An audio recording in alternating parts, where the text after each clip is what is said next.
Hello प्यारे दोस्तों, आप सभी का स्वागत है आपके अपने यूट्यूब चैनल में मेंटेन क्लासेज में। दोस्तों, आज हम लोग पढ़ने वाले हैं साइंस के महत्वपूर्ण ऑब्जेक्टिव प्रश्न। और ये हर साल आपको एग्जाम में पूछता है और उसी टाइप का ये सवाल है। इसके अंदर से ही सवाल आएगा, तो चलिए वीडियो को पूरा अंत तक देखिएगा। वीडियो को थोड़ा सा भी स्किप मत कीजिएगा, अंत तक देख कर जाइएगा। तो चलिए दोस्तों, फटाफट वीडियो को स्टार्ट करते हैं। दोस्तों, पहला नंबर सवाल देखिए क्या कह रहा है। पहला नंबर सवाल, ये 27 नंबर है। इसके पहले जो कि एक वीडियो अपलोड किया गया था जिसमें 26 तक है, तो वहाँ से आप जाकर देख सकते हैं प्लेलिस्ट में से। ठीक है, चलिए वीडियो को यहाँ पर पहला नंबर यानी 27 नंबर सवाल को देखते हैं। 1 किलोवाट बराबर होता है दोस्तों, 1 किलोवाट बराबर होता है दोस्तों। तो आपका ऑप्शन ये हो जाएगा 3.6 × 10⁻6 जूल। ठीक है, तो इसलिए आपका ऑप्शन ये बिल्कुल राइट हो जाएगा। अगला सवाल को देखिए दोस्तों, 28 नंबर सवाल क्या कर रहा है। एथेनोइक अम्ल को सामान्यतः क्या कहा जाता है दोस्तों। एथेनोइक अम्ल को सामान्यतः क्या कहा जाता है दोस्तों, तो एसिटिक अम्ल कहा जाता है। इसलिए आपका ऑप्शन बी बिल्कुल राइट हो जाएगा। अगला सवाल को देखिए दोस्तों क्या कह रहा है। 29 नंबर सवाल कर रहा है, भारतीय संगीत प्रणाली में संगीत के कितने सुर होते हैं दोस्तों। भारतीय संगीत प्रणाली में संगीत के कितने सुर होते हैं बतलाना है। तो संगीत के 7 सुर होते हैं, इसलिए आपका ऑप्शन सी बिल्कुल राइट हो जाएगा। ठीक है दोस्तों, अगला सवाल को देखते हैं। दोस्तों, 30 नंबर सवाल को देखिए क्या कह रहा है। वायुरोधी बर्तन में खाद्य सामग्री रखने में उपचयन की गति हो जाती है दोस्तों। वायुरोधी बर्तनों में जब हम खाद्य सामग्री रखते हैं तो उपचयन की गति धीमी हो जाती है, इसलिए आपका ऑप्शन है बिल्कुल राइट हो जाएगा। ठीक है, अगला सवाल को देखिए दोस्तों, 31 नंबर सवाल। कितना अच्छा सवाल है। नीचे दी गई अभिक्रिया में कौन सा कथन सही है। ठीक है दोस्तों, तो यहाँ पर कुछ समीकरण दिया है। 2Cu + O2 arrow 2CuO। ठीक है, तो ये कॉपर का ऑक्सीकरण हो रहा है या कॉपर का अवकरण हो रहा है। तो दोस्तों ये कॉपर का, यहाँ पर ऑप्शन ए बिल्कुल राइट हो जाएगा, कॉपर का ऑक्सीकरण हो रहा है। ठीक है दोस्तों, चलिए आगे बढ़ते हैं। 32 नंबर सवाल दोस्तों क्या कह रहा है। सिल्वर क्लोराइड का रंग होता है दोस्तों। तो सिल्वर क्लोराइड का रंग होता है श्वेत या भूरा। ठीक है, तो यहाँ पर श्वेत दिया है, तो आपका ऑप्शन ए बिल्कुल राइट हो जाएगा। ठीक है, चलिए आगे सवाल को देखते हैं। दोस्तों 33 नंबर सवाल क्या कह रहा है, देखिएगा गौर से।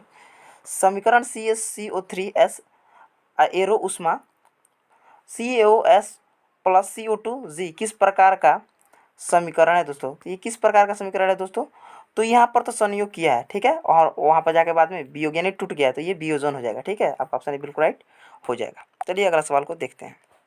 यहाँ पर 34 नंबर सवाल को देखिए दोस्तों। किसी लाल तप्त आयरन पर जल वाष्प प्रवाहित करने पर कौन सा यौगिक प्राप्त होता है दोस्तों। कह रहा है किसी लाल तप्त आयरन पर जल वाष्प, आयरन का मतलब क्या होता है, लोहा। ठीक है, तो लोहा पर जल वाष्प प्रवाहित करने पर कौन सा यौगिक प्राप्त होता है दोस्तों। तो आपका हो जाएगा ऑप्शन सी बिल्कुल राइट, Fe3O4। ठीक है, आपका ऑप्शन सी बिल्कुल राइट है दोस्तों। अगला सवाल को देखिए दोस्तों, 35 नंबर सवाल क्या कह रहा है। हमारे शरीर में pH कितने पराशर के बीच कार्य करता है। हमारे शरीर का यानी मानव शरीर का जो pH होता है वो कितने पराशर के बीच काम करता है। तो 7.0 से 7.8 के बीच में काम करता है। ठीक है दोस्तों, 36 नंबर सवाल कर रहा है, बेकिंग पाउडर का अणु सूत्र बताना है। ठीक है दोस्तों, बेकिंग पाउडर का अणु सूत्र बताना है। तो इसका अणु सूत्र होता है NaHCO3। आपका ऑप्शन सी बिल्कुल राइट हो जाएगा। चलिए अगला सवाल को देखिए दोस्तों, 37 नंबर सवाल क्या कर रहा है। निम्न में से कौन आयनिक यौगिक है दोस्तों। निम्न में से कौन आयनिक यौगिक है दोस्तों। CaCl2 हो जाएगा, आपका ऑप्शन सी बिल्कुल राइट हो जाएगा। वहीं पर देखिए दोस्तों, अगला सवाल क्या कर रहा है, 38 नंबर। निम्न में से कौन सा पदार्थ ऑक्सीजन से संयोग नहीं करता है दोस्तों। ऑक्सीजन से संयोग नहीं करता, यानी कहने का मतलब जब ऑक्सीजन से संयोग नहीं करेगा तो उसमें संक्षारण भी नहीं लगेगा, यानी तो आप समझ सकते हैं ये आपका गोल्ड हो जाएगा। आपका ऑप्शन बी बिल्कुल राइट हो जाएगा। देखिए कभी सोना पर कभी मतलब कि कभी संक्षारण लगता है, नहीं लगता है, तो इसलिए आपका ऑप्शन बी बिल्कुल राइट हो जाएगा, क्योंकि ये वायु से संपर्क में आता ही नहीं है। ठीक है, इस पर कोई वायु का मतलब प्रभाव नहीं पड़ता है। ठीक है, आगे बढ़िए दोस्तों। 39 नंबर सवाल क्या कर रहा है।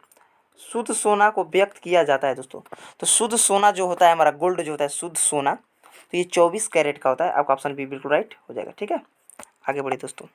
यहाँ पर 40 नंबर सवाल कर रहा है, वायुमंडल में CO2 गैस की उपस्थिति है दोस्तों। हमारा जो वायुमंडल है उसमें CO2 गैस की उपस्थिति क्या है दोस्तों, तो 0.03 है। ठीक है, तो आपका ऑप्शन सी बिल्कुल राइट हो जाएगा। चलिए अगला सवाल को देखते हैं। 41 नंबर सवाल कर रहा है, सल्फ्यूरिक अम्ल का अणु सूत्र होता है दोस्तों। सल्फ्यूरिक अम्ल का अणु सूत्र होता है। ठीक है, तो सल्फ्यूरिक अम्ल का अणु सूत्र होता है H2SO4। आपका ऑप्शन बी बिल्कुल राइट हो जाएगा। ठीक है दोस्तों, आगे बढ़ें। चलिए दोस्तों, 42 नंबर सवाल क्या कर रहा है, कार्बोक्सिलिक एसिड समूह कौन है। तो आपका हो जाएगा, तो आपका ऑप्शन बी बिल्कुल राइट हो जाएगा, सिंगल बॉन्ड COOH। ठीक है, आगे बढ़ते हैं दोस्तों। यहाँ पर दोस्तों 43 नंबर सवाल कर रहा है, ओजोन के एक अणु में ऑक्सीजन के परमाणुओं की संख्या होती है। ओजोन के एक अणु में ऑक्सीजन के परमाणुओं की संख्या होती है दोस्तों। तो आपका ऑप्शन सी बिल्कुल राइट हो जाएगा दोस्तों। को देखते हैं 44 नंबर सवाल क्या कर रहा है। 44 नंबर सवाल कर रहा है, आवर्त सारणी में कितने आवर्त 36 पंक्तियाँ होती है दोस्तों। आवर्त सारणी में कितने आवर्त 36 पंक्तियाँ होती है दोस्तों। 7 होती है, इसलिए आपका ऑप्शन सी बिल्कुल राइट हो जाएगा। वहीं पर 45 नंबर सवाल को देखते हैं दोस्तों, सल्फेट अर्धहाइड्रेट या हेमीहाइड्रेट का अन्य नाम है दोस्तों। तो इसका अन्य नाम क्या है दोस्तों, तो प्लास्टर ऑफ पेरिस। आपका ऑप्शन भी बिल्कुल राइट हो जाएगा। ठीक है, आगे बढ़ते हैं दोस्तों। 46 नंबर सवाल क्या कर रहा है दोस्तों, ऑक्सीजन यानी ओ से ऑक्सीजन को सूचित करते हैं, आपको तो पता होना चाहिए। तो ऑक्सीजन की परमाणु संख्या क्या है दोस्तों, तो ऑक्सीजन की परमाणु संख्या होती है दोस्तों 8, इसलिए आपका ऑप्शन बी बिल्कुल राइट हो जाएगा दोस्तों। ऑक्सीजन की परमाणु संख्या 8 होती है। ठीक है दोस्तों, आगे बढ़ते हैं। 47 नंबर सवाल देखिएगा, एक पीएम को किस चीज़ से सूचित करते हैं, पिकोमीटर। ठीक है, पीएम का होता है पिकोमीटर। तो एक पिकोमीटर कितने मीटर के बराबर होता है दोस्तों, ये 10 का पावर -12 मीटर हो जाएगा, इसलिए आपका ऑप्शन सी बिल्कुल राइट हो जाएगा। और यहाँ पर देख लीजिए दोस्तों, यहाँ पर 48 नंबर लास्ट नंबर सवाल है दोस्तों, एथनॉल का क्रियाशील मूलक है दोस्तों। तो आपका ऑप्शन ए बिल्कुल राइट हो जाएगा, सिंगल बॉन्ड OH। ठीक है, सिंगल बॉन्ड OH हो जाएगा। उम्मीद करता हूँ यहाँ तक आप सभी को अच्छा से समझ में आया होगा दोस्तों। और आगे आप सभी कमेंट में बताइएगा कि आप सभी को अच्छा से समझ में आया है कि नहीं है।